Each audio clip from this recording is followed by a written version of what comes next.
Good morning. Welcome to my channel. My name is Tamara Veit. Today I'm going to be showing you how to make Prune Apple Oatmeal Puree. You're going to need 1 cup of pitted prunes, 1 apple, and a 1/4 cup of oatmeal. Then you can also use water or milk of your choice.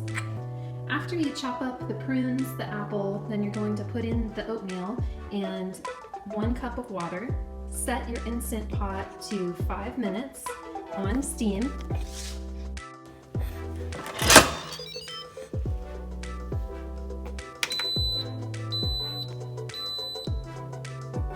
I just took the prunes, apple, and oatmeal out of the Instant Pot, and I'm about to pour in 3 ounces of breast milk.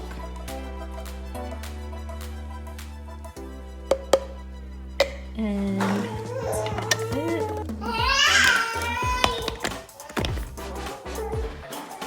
Let's see this puppy go.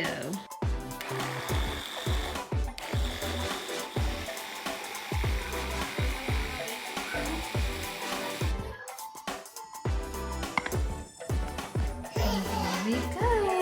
Perfect little prune breakfast with high fiber and iron for the baby. And he loves it. It's delicious.